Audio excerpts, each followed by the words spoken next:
we got the Kaizen 10 questions. So first one, names. My name is Mick Tully. I like to travel and meet people. I only got into martial arts for the ladies, and I ended up meeting Al. I'm At Peasland, and I basically am just Mick's straight guy. So your current martial art, what is it that you're currently teaching, training in, and working with? Me, Kali, Jeet Kune Do, Brazilian Jiu-Jitsu. Basically, all martial arts are the same. It's like saying, what curry do you make? Well, what's in the cupboard? Is it Chinese? Is it Indian? Is it Pakistani? It's all martial arts. I've got this theory that martial arts is a load of bollocks.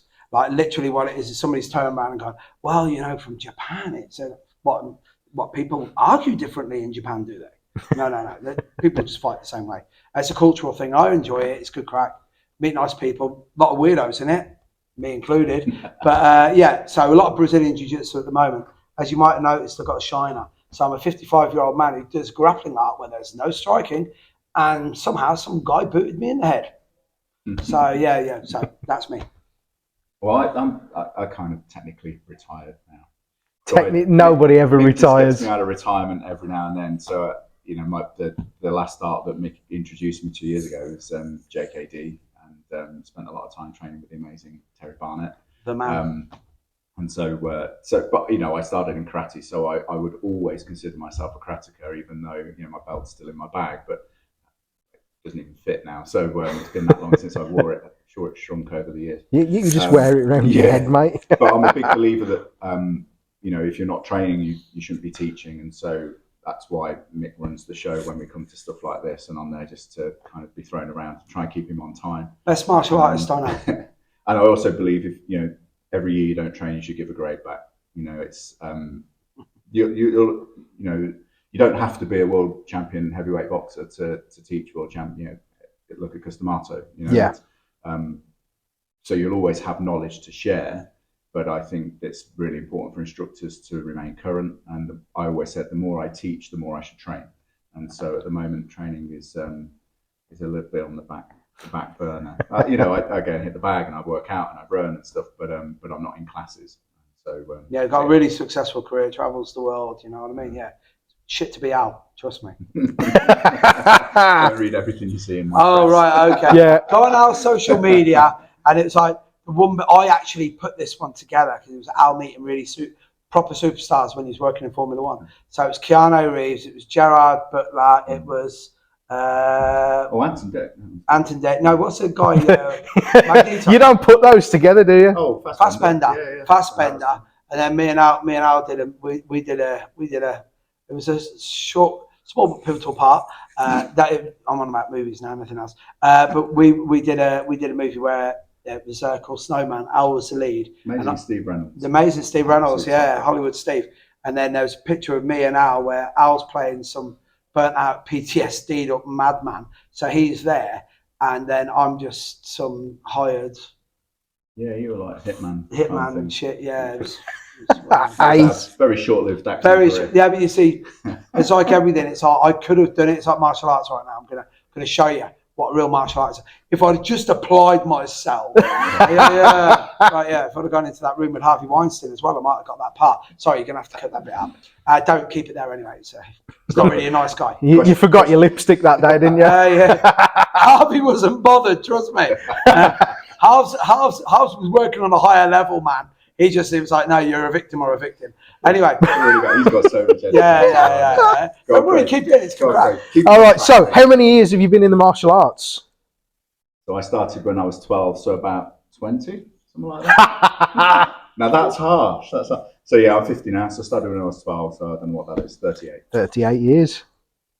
40 years, man. Yeah, so it's mad. So I'm coming into my 40th year, by the way, I should say. And I got into martial arts literally. I'll tell you right now, I don't know if I'm preempting this, why you got into it. I got into it. That's my next question. Oh, is it? Right. Yeah, look. Go, Craig. So what got you into martial arts? There you go. Easy. Name me cliche. If you ever listen to any podcast, I'll tell you the same thing. By the time I was 16, I tried to kill myself twice. Hated being me. Looking back on it now, like the beauty of passage of time, and again, without I don't want to devalue when the impact of like mental health. But it's like, it truly is. Suicide is a permanent solution to a temporary problem. But when you're in the middle of it, you don't realise. It's like, I'll do anything to get out of here, and it killed me. And at 16, I was like, right, I'm scared of the world. I'm scared. Like my dad, God rest his soul, years later, you find out he was just a flawed man. You know what I mean? He wasn't a bad man. He was just a flawed man, like all of us, right? But he used to beat the crap out of me. I was getting beaten up at school, and give you an idea how much. I want to say, now I look at it, and I'm not a coward, but I was tactically really smart. Sun Tzu, eat your heart out, right? So I'd get on the bus, and I had there were 7 stops, and I had 3 exit routes on each stop. If I had to get off and run, that's how scared I was. But I was scared of everything. I was scared of the world, the whole 9 yards, and I was just scared of getting beaten up. I was scared, and I was just tired of being afraid.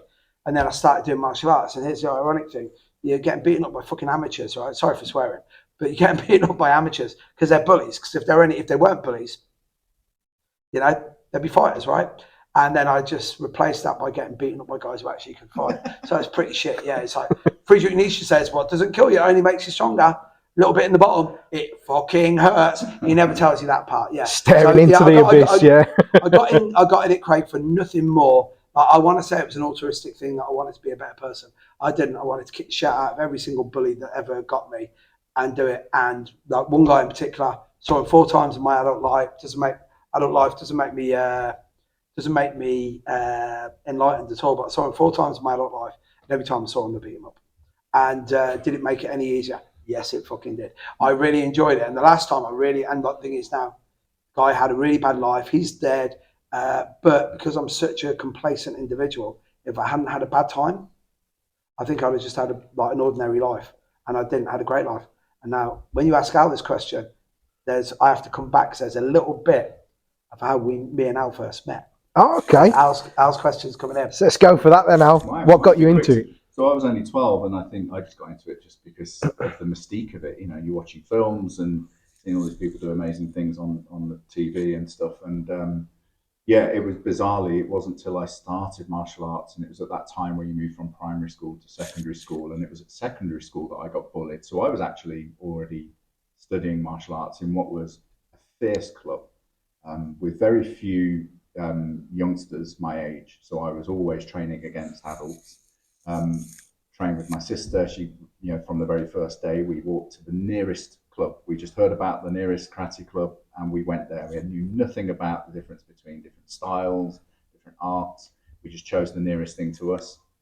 My mum said I could do it providing I washed and ironed my own gi. She wasn't going to do that. She didn't want me getting hurt. So that was the price I paid. So now I'm brilliant at washing clothes and ironing and getting blood out of white. So that's marriage material, that isn't it? So I do all the ironing in our house. But it was random. And when I look back, I think, we're in a really tough club, but I couldn't, at that time, I wasn't mature enough, or I didn't have the insight to translate the fact that I could stand toe to toe with anyone, and even knowing I was going to get beaten up, I'd still do it in the dojo.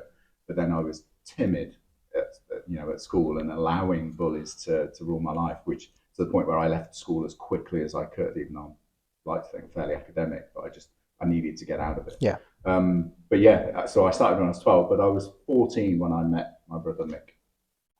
And this is how I met Al. So I met Al because Al came down training with the famous Jeff Thompson. They came down, and we hadn't even started doing animal days. It was called progressive sparring, and came down, and literally me being like, the alpha male that I am. No, I was a bit of a rat, still a bit of a rat. I don't work out on my rat tendencies. So when people say you're a nice guy, no, I'm not. I'm actually a really ratty, horrible person, but I just curb that. You know what I mean? And I was a real rat. So all these guys came in, all killers, and I was like, who's the smallest guy? Al. And we've got to grab someone to spar. So I met Al. We had 3 minutes. Al will say that I beat him up, but I never. He was a tough guy. Even then, as a young kid, he was a tough guy. So I met Al. And then I met Al's sister 30 seconds after me and Al's fight, because she literally threw Al out of the way, stood in front of me. She said, by the way, that's my brother. Boom. Roundhouse kicked me right in the fucking head. Nearly took my head off my shoulders. And I'm like that going, she's a girl. And then that was when I realised that, don't devalue anybody when it comes to martial arts. So that's it. And martial arts from that. Brilliant. Brothers, obviously. So, biggest inspirations then, guys? Not just in martial arts, but in life in general. Well, first of all, I have to do martial arts. Martial arts straight away without anybody. That's Terry Barnett. Terry Barnett is the one. Even though Rick Fay is my main teacher, and Rick's again, this is the mad thing. Inspirations, but based on what? So in martial arts, Danny No Santo, Terry Barnett, Rick Young, Bob Breen, Phil Norman, Rick Fay, all amazing guys. But as a person and how to conduct your life, it's Terry without a doubt. It's like I have this thing which is like whenever I have any ratty tendencies, I always go, what would Terry say if he found out that I did that? And that's it. And I always say this because I'm a bit of a geek when it comes to interpersonal relationships and trying to work out stuff. Because everyone goes, "You're a friend," and I'm like, "No, I need people in my life for certain roles." And that makes me sound like a serial killer, but it isn't. It's like the Sifu role was never a father. Because the father's a generational thing. You're apart. You haven't got anything in common. Sifu's more like an older brother, 10, maybe 15 years older than you, he's gone through all the stuff that you've gone through, but it's still fresh enough for him to have a relevant perspective on it. Yeah. And Terry is, as a human being, Terry and his wife have every attribute about humanity that I love. And then the mad thing about Terry is if you ever get the chance to train with him, your brain wants to fry. Because this guy who's just unbelievably the loveliest human being on the planet, and I mean that. I love Terry. He's like the single biggest inspiration in my life, apart from my children and my wife, right? But he's like, you when you see him move, you're like, shit. How can someone that lovely be able to do that? Like Rick Young, he's ferocious. Yeah. Rick Young's put all that time in, and he's Scottish, and Rick's Rick Young's the guy that you stand in front of him and you go, I have no business being here. He's going to end me. But Terry Barnett, without a shadow of a doubt, no, not even no one close really. Yeah, I just echo that. I'll naturally throw Jeff Thompson in there as in my formative years. At the age of 12 was my instructor, was my sensei, and we trained every day of the week. At points, he was working the doors, he was writing, he was moving into that world, and I was able to kind of be a part of that. I was his throwing dummy for years on seminar circuits, or if he was traveling, I'd be teaching a class, and so a big believer in that. There's where I am now is through the influence of characters like that, and then absolutely echo everything around Terry Barnett, and then obviously other influence like parents, and I'd say aside from martial arts, biggest influence, and it's quite a cliche for most, if you're lucky, it was my dad. He's Big Morris man. Yeah, hard-working man. Super hard-working, knew the value of education, taught himself to read or write, never went to school, but knew it was important, so taught himself to read and write. And I just think, without a single academic qualification, without question, Mick aside, smartest bloke I know, cleverest man, can turn himself to anything because he would just apply and say, well, I'll have a go. What's the worst that can happen? And I took a lot of that work ethic coupled with the martial arts, the Budo, the ethos, the etiquette, and all of the discipline. And that's played out into the things that I do now. So you have that recipe for success there, don't you? Sorry to interrupt, but Jeff Thompson's the reason I started training.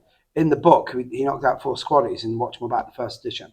And he's knocked out these 4 squaddies. I'm like, wow, I was in the queue and I saw that happen. I didn't realise he had a knuckle duster, which Jeff admits now. But he knocked out these 4 dudes. I'm like, that's exactly, and I was like, that's exactly what I need. And this is how much of a Budo guy I was. I went to train at Jeff's, it was 2 buses, and I was like, is there anywhere nearer? Like, yeah, that's how much I wanted to do it. But yeah, Jeff was huge. In the early days, by the way, what Al's skipping, which every now and again, I have to mention it. I mention it all the time in any interview I was. What people don't understand is Animal Days, we thought that they were, like no one else was doing it, but most clubs were having something of that. But the thing with Al is, and Al always downplays this, he said he was his Oki and he was throwing the, Al was the hammer in the Animal Days. If you look at any of the old VHS, Al was the guy. Like anyone came in. I'm going to have to look through some of my old videos. Have a look. Al's the guy, every single guy who needs to kick in. You know what I mean? They're like, when Danny Bear came up from the world, was it? Yeah, it was like Al was the one who got the close up. Yeah, that's it. So that's it, yeah. Nice. Greatest achievements In life, in general, yeah. won the British Open at Brazilian Jiu-Jitsu, won the British Open at karate. Like literally, you turn up, like yeah. So it sounds cool. Oh, you're the heavyweight champion of Great Britain.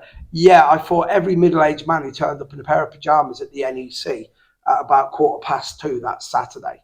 Yeah, and the crack is you have to be in it to win it. I understand that, but like achievements, here easy. My achievements.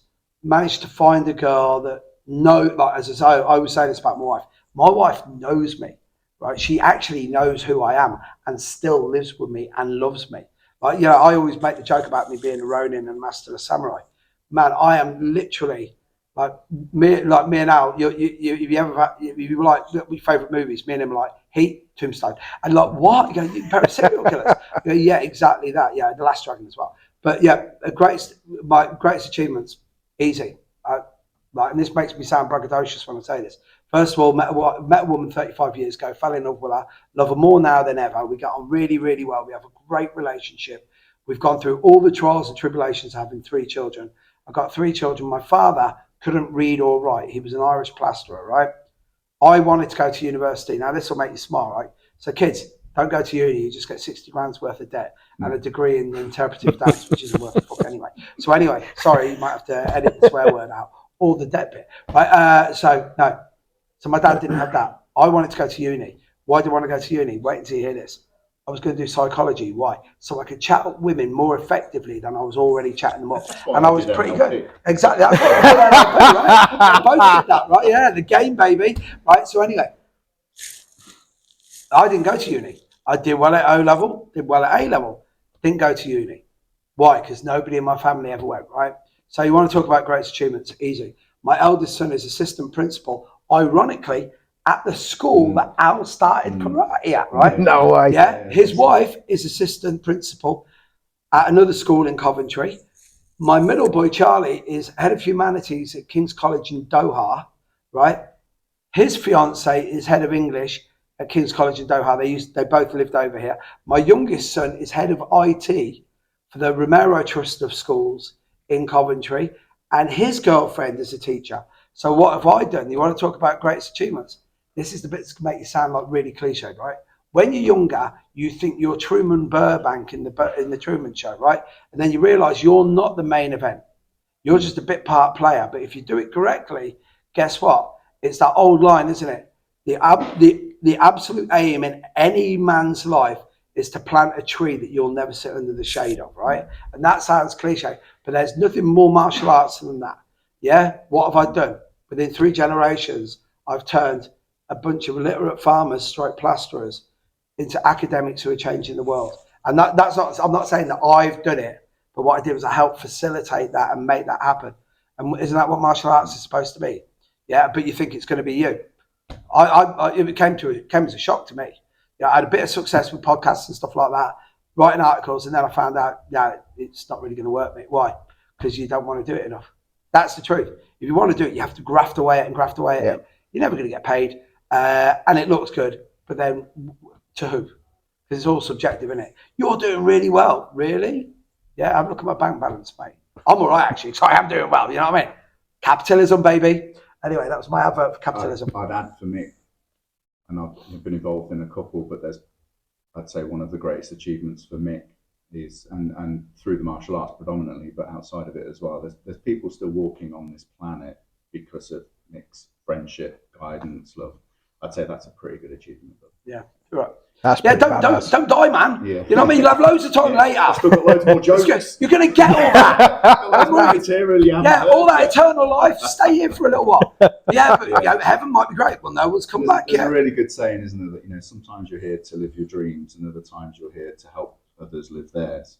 And so I think some of my greatest achievements have been just helping other people along the way, and that sounds really like massive ego boost.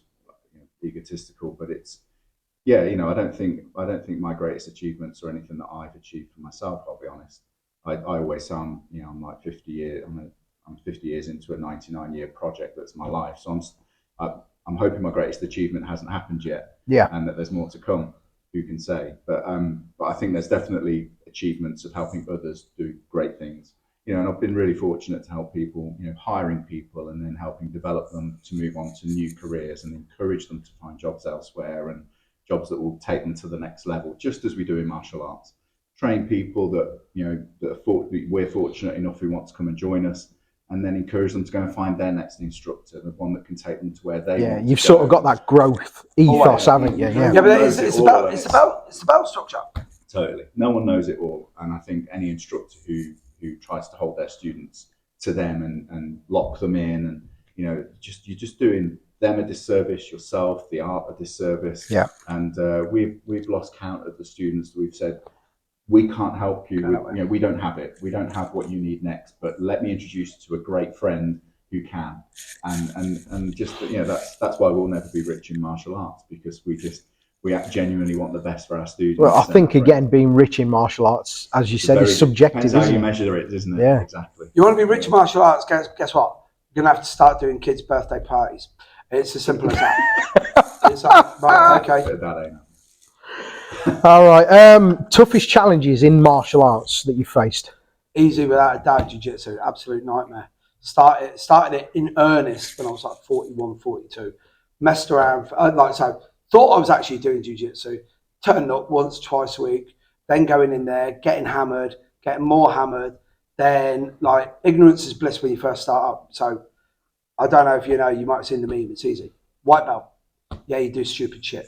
Blue belt, you know you do stupid shit. Purple belt, you don't do as much stupid shit. Brown belt, you make other people do stupid shit. Black belt, do stupid shit and it works, right? So it's the nightmare, right? So you do that, but you're doing this. Your skill level's going that way, but your body's going the other direction, right? So you've got that. Then now, and this is I've only had this recently. First time ever in my life, I felt like an old man in a young man's game, because I'm surrounded by absolute athletes who are unreal, and you're just looking at them and going, well, why shouldn't I be able to beat them up? I think the athletic level of BJJ competitors now is incredible. It's a sport. Yeah. But it was again, it's like we were joking about it earlier. Craig Jones, if you haven't checked him out, Craig Jones, funny guy. So Craig Jones says to be good at jiu-jitsu, you have to have the holy trifecta of three things. So the first thing, you've got to have steroids. And he goes, and then secondly, you need autism. And he says, anyone can give anyone steroids. He said, but despite our best efforts right now, we haven't been able to give anyone autism yet. Unless, wait a minute, can you hold that for a second? Unless you believe the Illuminati and that virus, right? But anyway, I digress. Right? So that's another podcast, mate. That's another time, right? So steroids, autism, and then he says you have to have a little bit of a suicidal homoeroticism as well. And he goes, get all those three together, and the stars are in alignment. You'll do really good at jiu-jitsu. Problem with jiu-jitsu now is there's so many people out there. So when I see people talking about teaching martial arts, I'm like, against who? Because when we first started, the only guy who started on you was a drunk. Nowadays, it's a little road man who's wrestled his whole life against his mates. He may not be trained, but he knows how to do an armbar. He knows how to do a triangle. But I set up for a double leg, and I'm like, well, I'm going to put you on your head, mate, and turn you into Christopher Reeve without the horse. You know what I'm saying, right? I'm going to do that to you, dude. It's like, no, you're not. It's sport. You go, boom, it's no good. So without a shadow of a doubt, jiu-jitsu, the problem is when you put yourself into jiu-jitsu, you're literally setting yourself up to fail. And it's a nightmare. And like I said, I'm at that age now where I'm like, I feel 55. And then I'm having to work out, do I carry on and allow my ego to get myself into wars all the time? And it's like once a month I choke out, minimum. Once a month I choke out a Polish kid or some Eastern kid. I think I can beat you. I don't think you can. Choke. And what it is I can choke them out, but it takes more out of me now. And it upsets me. Because I'm like that, dude, let me just, we can have some fun here. Yeah, but I want to see if it works. Go there. So easy, without doubt, jiu-jitsu, easy. I think for me, it was the early years. So it was, like I say, the karate club that Jeff was running at the time was so tough. I didn't know any difference because I'd been anywhere else to compare it to. So I just thought, this is martial arts. But it was so tough. I used to be physically scared heading to class on Sunday morning. And then as I got to the point where I was like 17, I was driving. Genuinely, I was going through a patch where I was almost hoping for a car crash en route to class. So I had a legitimate excuse not to be there. There was no question of not showing up. unless I had a legitimate excuse. But I was kind of hoping for things to happen. It was so fearful. But I really believe that then set up everything else in a really good way, because we all feel fear unless you have a rare genetic issue that stops you actually being fearful. Everyone feels it, and what I think is we have a scale, and what we can do is we can adjust that scale. So by doing something at such a young age that was so scary, it's probably left me with some kind of trauma deep down if I get counselled on it. But what it means is other things that might be like top of my fear factor now no longer are, because I've done things that are way scarier. So almost like you shift the dial. Yeah. And so going to the bank manager and signing up for a big mortgage, that might scare some people to death. For me, that's nowhere near as scary as going to class on a Sunday morning, where I know I'm going to get knocked out more times than I can count. Genuinely, I used to get knocked out every single week, and every single Monday morning, as a youngster, like 15, 16, I'm speaking slurred. It really wasn't healthy, and so, but it changed my dial of what I can, that understanding of fear, that feeling it, knowing how your body reacts to it, recognizing it, and then knowing how to manage it and work through it. So I'd say my early years in the karate class, karate, and we're knocking each other out every week, round after round. It was just insane. That was the scariest time. Everything else after that was almost like I just rolled with it. Getting grades, I could have said like my first time grading was fearful, but it's like they just became things that just you work through. And so that the process is the achievement in that instance. Totally, yeah. And then anything that's scary, you go, oh, I know that feeling. I recognise that. Oh, I know how to deal with that. Well, it's not as bad as it was last week. Oh, that's okay. But I think it's a good way for it to pair with life, because you have to acclimate constantly through life in general anyway. Martial arts is a fantastic vehicle for recognising those patterns, isn't it? Confrontation, desensitisation. And what? If nothing else, it's respite. So I remember teaching a seminar once, and there was a young lad in the seminar getting horrifically bullied at school, and I think he was hoping that I had some kind of magic technique, some magic pill that could just deal with the bullies. And I was like, I might not have the answer for you. I said, but what I can guarantee, in the club that you're here for 2 hours every week, you're going to be surrounded by people who can kick ass, who love you, and you can fully immerse in it and have 2 hours off. You don't need to worry about the bullies while you're in this room. You're safe, you can have fun. And I said, if that's the only thing it gives you, you've got 2 hours of not being bullied and having fun.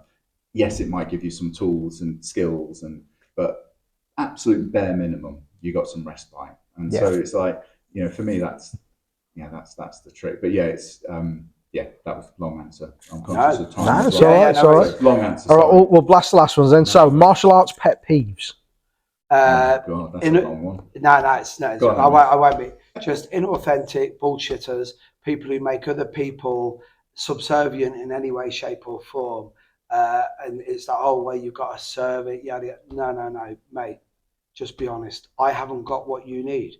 Guess what? You've got what I need. I hate. The thing is, I hate hypocrisy and I hate inauthenticity.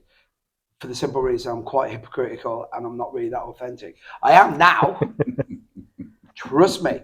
Because guess what? See this here? This is a project, as I was saying. I'm the person I was always supposed to be, but I wasn't. So when everyone was like, oh, you're hugely charismatic. And I went, no, I'm just not fucking boring. I can't work out. Why are you allowing yourself to be like this? Like, why? Why are you being average? And it's like I say to kids all the time, you want to be ordinary or extraordinary? Want to be extraordinary? Well, do fucking extra then, because it's simple. It's that easy. So my pet peeves are, I don't like the politics, and I just don't like the fact that people use people as pawns. And it's that the hierarchy thing is bad, because anybody who says they want to be a leader should be immediately taken out and not be allowed to be a leader. Mr. Oliver, Simon Oliver, if you're not training with this guy at Kaizen, you should do. The guy's a rascal. Okay, yes, that's it. Inauthentic people. Now that's an authentic cat right there.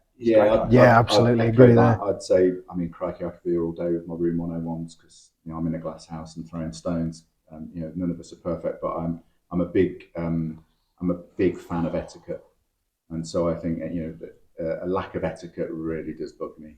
Right from people just not respecting their own kit.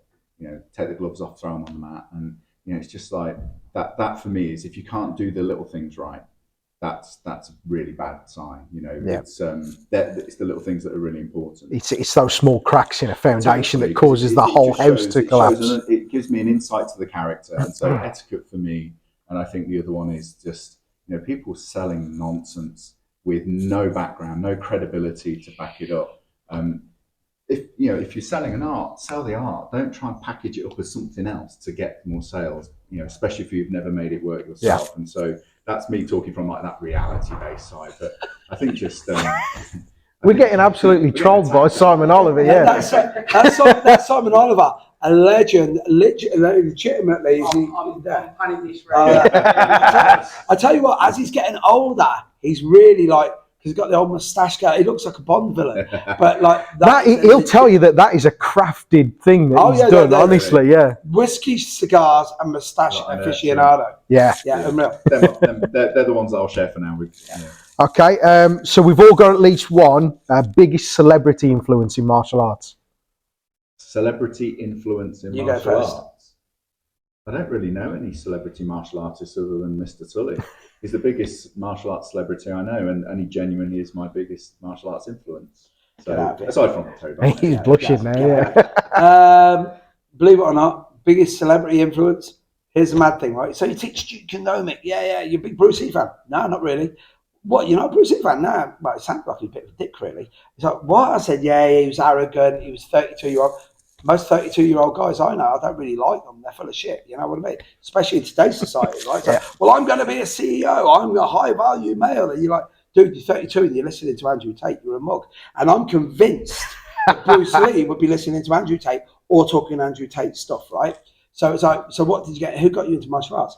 Easy, Mr. Miyagi. If you haven't watched it, I know you guys watch Cobra Kai and shit like that. Right? I am literally wearing a Cobra Kai. You are actually wearing a Cobra Kai. Right? Mr. Miyagi is the reason I got into martial arts, apart from Jeff Thompson. Because Mr. Miyagi got Daniel LaRusso, Elizabeth Shue.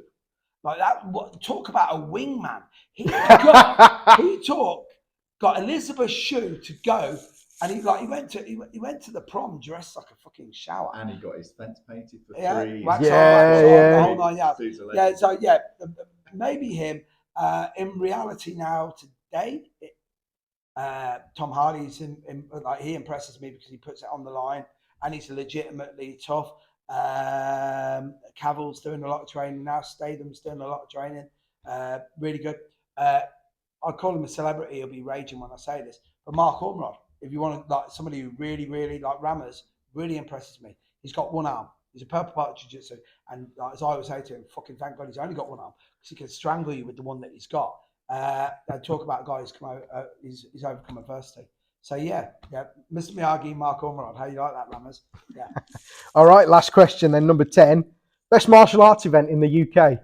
Kaizen, without a doubt. Come here next year, you'll be able to catch me and Al Peasland. I'll get him out of mothballs one more time. No. Like Mariah Carey at Christmas, ain't you, mate? No, as I said, like, yeah, Kaizen. I love it. It's like, it's one of those things. Years ago, I used to love the Senis and the Combat Show, and for some of you older guys who are watching it, you'll remember Combat Show used to be great. I don't know if you ever go to the one the time when Kwok Wang was doing it, and I love Kwok. Love you. Well, Kwok was the mind behind Seni, weren't he? That was his baby, weren't he? Yeah. So like,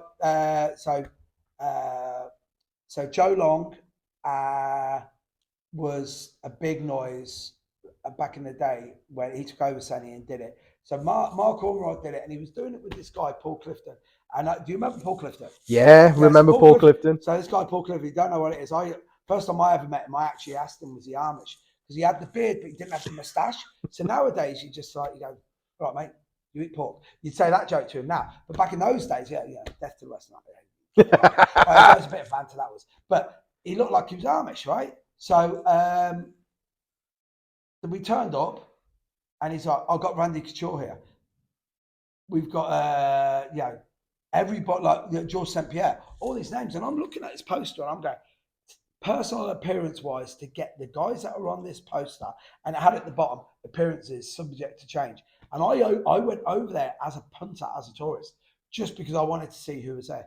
And it was, believe it or not, it was Gok Wan in a sailor suit. That's the only thing I saw. And I'll tell you what, it was like, when you see someone wearing a sailor suit, That's a bold move, mate. Anywhere, but at a martial arts show, definitely. But yeah, man.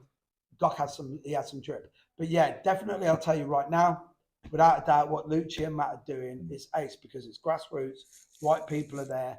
It's not a case of, you know, who do I know that gets me to where I need to be. Like, and what I love about it is you get guys. I see it all the time. I see guys teaching. They go, I can't believe I'm teaching on the same bill as you. And I went, mate, I'm a plasterer from Coventry. What are you on about?